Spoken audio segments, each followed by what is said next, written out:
sais, ce moment où tu veux juste briller et pas pour eux, mais pour toi. Et ben aujourd'hui, on va faire exactement ça. Ce genre de maquillage qui te transforme en femme fatale. Celui qui fait regretter à quelqu'un toutes ses décisions et qui te rappelle à quel point tu es puissante. Mes amours, bienvenue dans mon revenge make-up. Aujourd'hui, on va le rendre complètement fou. Aujourd'hui, je vous montre ce look qui va le hanter pour toujours et qui va te rappeler à quel point you're that girl, même après un glow down émotionnel. Et spoiler alert, ce n'est pas qu'un simple maquillage, c'est une revanche sur la vie. Alors on commence tout de suite avec les sourcils. Je pense que vous avez vu ce que je suis en train de faire.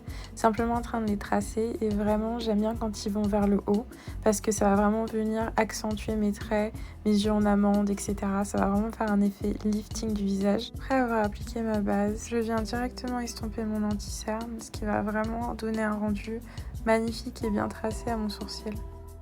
On va tout de suite enchaîner avec mon fond de teint de chez Dior, ça va être le Dior Backstage. Je l'aime beaucoup et j'ai remarqué quelque chose d'assez contradictoire. Mais mes amours, même quand vous voulez faire un full face comme moi, n'hésitez pas à utiliser un peu de produit. J'ai remarqué que quand on utilise trop de produits, par exemple trop de fond de teint d'un coup, et ben en fait ça va vraiment faire un effet assez moche, alors que quand on y va progressivement et qu'on applique un petit peu de produit, ça fait tout de suite la différence. Après mon fond de teint, je viens directement appliquer mon bronzer de chez Glossier. Il a un effet brillant que j'adore et un petit peu satiné. Et je sais même plus s'il est toujours en boutique. Je l'avais acheté il y a pas mal de temps quand j'étais partie à Londres. Et c'est une maquilleuse qui m'avait maquillée lors de mon shooting pour la cover de mon single, qui m'avait dit que c'était même mieux d'appliquer le bronzer avant d'appliquer l'anti-cerne. Donc c'est ce que j'ai décidé de faire.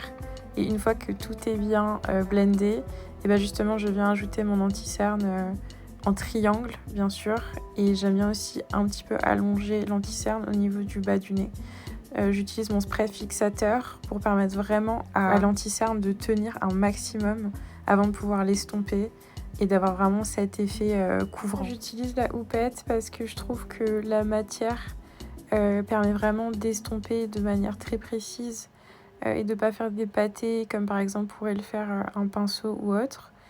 Et j'aime bien cette précision en fait. Et c'est vrai que depuis que j'utilise la houppette, c'est vrai que j'utilise plus trop mon pinceau ou par exemple un beauty blender ou quoi. Donc là je viens appliquer ma poudre, ça va être la poudre de chez Huda. C'est vrai qu'en ce moment je suis vraiment fan de cette poudre parce que je trouve qu'à la fois elle matifie extrêmement bien le teint, mais aussi elle est pas trop épaisse sur la peau et du coup elle permet vraiment d'estomper de manière vraiment nette et précise. Là où par exemple je trouve que la poudre Fenty que j'aimais bien au début, elle peut laisser des traces, vraiment elle est pas aussi bien que la Huda. Donc là ce que je fais c'est juste que j'en applique partout sur mon visage. Et une fois que c'est fait, j'aime bien rajouter un petit peu de contour, mais cette fois-ci de contour poudre au niveau du nez.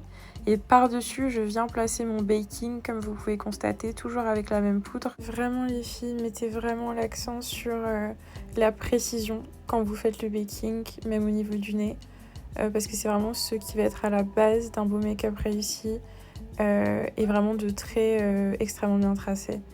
Par-dessus, je viens utiliser mon bronzer poudre de chez Révolution. C'est vraiment un des produits qui est le moins cher de ma gamme de produits maquillage. Et je vous le conseille fortement parce que je trouve qu'il est vraiment magnifique. Enfin, en tout cas, si vous avez la même couleur de peau que moi, je vous le conseille fortement. Mettre un petit peu de blush et ensuite je viens estomper le tout avec un gros pinceau.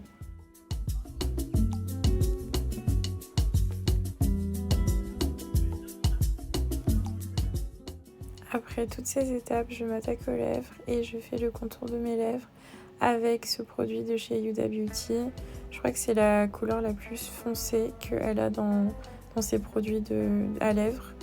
Et j'adore ce combo lèvres que je suis en train de faire parce que il vient vraiment illuminer le reste du maquillage, notamment avec le rose que j'aime bien placer au milieu et au centre de mon combo lèvres. Et ensuite, j'applique par-dessus mon premier gloss qui est une sorte de gloss transparent, assez épais, ce qui fait que du coup, il ne coule pas. Et donc, j'aime beaucoup ce petit gloss. Et par-dessus, j'ai fait un petit test aujourd'hui. J'ai testé en fait le gloss de chez Sephora avec des paillettes, vous savez. J'ai pas l'habitude de le mettre, mais en vrai, je le trouve super beau. Maintenant, je viens de tracer mon eyeliner. C'est super important, les filles, pour le look revenge, parce que c'est vraiment ce qui va venir accentuer vos traits, c'est ce qui va vraiment mettre l'accent sur vos yeux.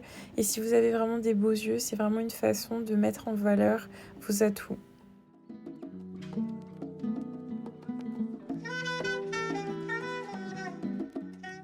Mais qu'est-ce qui serait un look revenge sans fossiles, les filles?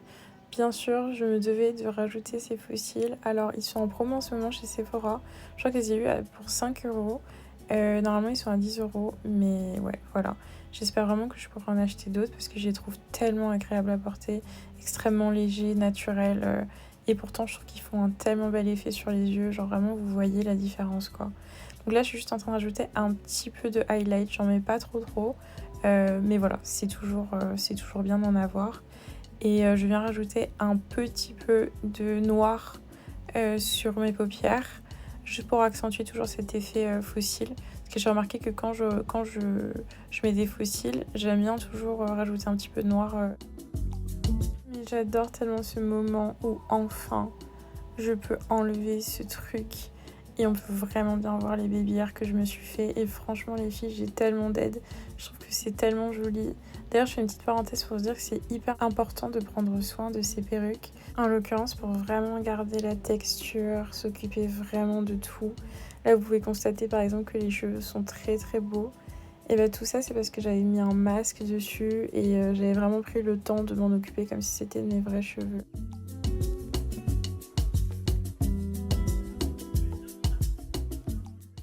Je rajoute toujours mes petits bijoux et voilà, on a fini pour le look du jour. Je vous fais à tous des gros bisous.